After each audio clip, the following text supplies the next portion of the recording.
The flames had a hunger that couldn't be satisfied. No matter how many times Station 57 doused them, the fire roared back to life. Stronger, faster, more vicious than before. Captain Tom Grady wiped sweat from his brow, his breath ragged behind his mask as he surveyed the scorched canyon ahead.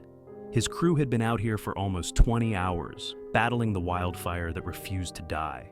They had seen fires like this before, but something about this one felt different. And it wasn't just the exhaustion gnawing at their bones. "We're wasting our time," Derek, one of the rookies, muttered, dragging a hose across the blackened ground.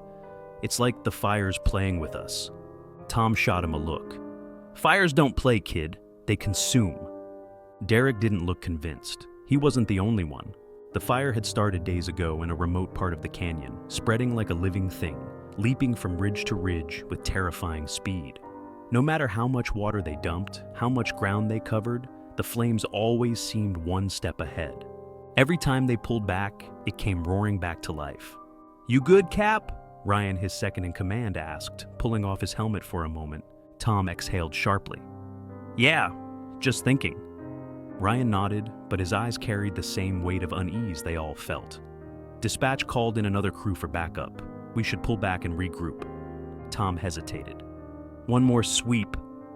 Ryan sighed but didn't argue. They moved further down into the canyon, their flashlights cutting through the thick smoke curling between the charred trees like ghosts. Hours later, the exhaustion hit hard.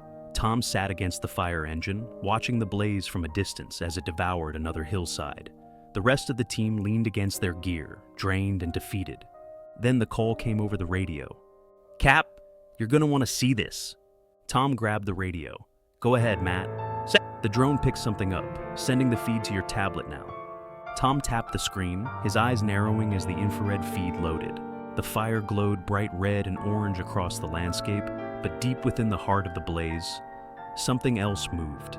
Shadows. Tall, human-like shapes, moving inside the fire. Tom's grip tightened. "That can't be right." Ryan leaned over his shoulder, his face pale beneath the grime. "Those look like people." Matt's voice crackled again over the radio. "Cap, the fire's not just spreading randomly, it's following us." Tom's stomach churned. "Say again?" "It's chasing us. Every time we leave an area, it moves in our direction. Look at the pattern." Tom traced the movement on the screen. He'd seen fire behave aggressively before, but this was different. It was almost deliberate. A sick feeling settled in his gut. Ryan's voice was low. "Cap, what the hell are we dealing with here?" By the time they returned to the staging area, the fire had moved closer. Too close. "We're being pushed back," Matt said, his face drawn tight with exhaustion. "Every time we fall back, it moves right behind us." Tom didn't have an answer. His instincts told him to run, but his gut told him something darker was happening. And then the wind shifted.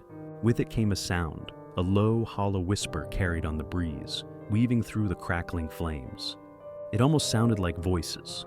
Ryan froze, his eyes scanning the blackened hills. "Did you hear that?" Tom nodded slowly, his pulse pounding in his ears. "Yeah." Then came the laughter.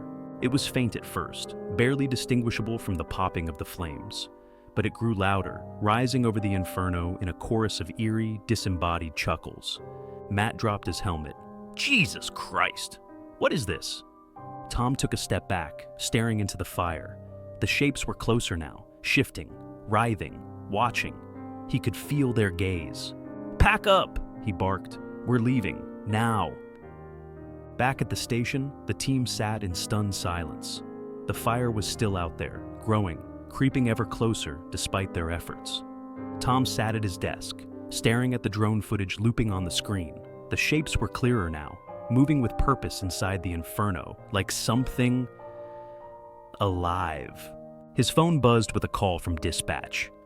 "Cap, the fire's spreading again. You're being sent back out." Tom swallowed hard, looking at the screen one more time before answering. "Copy that." As he hung up, he noticed something on his gear. Ash. But not just any ash. It was blacker, denser, and when he touched it, it crumbled into fine dust that smelled like something rotten, something old. He stood up, staring at the engine outside, watching as the smoke on the horizon thickened. Whatever was out there, it wasn't done with them. Some fires never go out. Some fires are never meant to.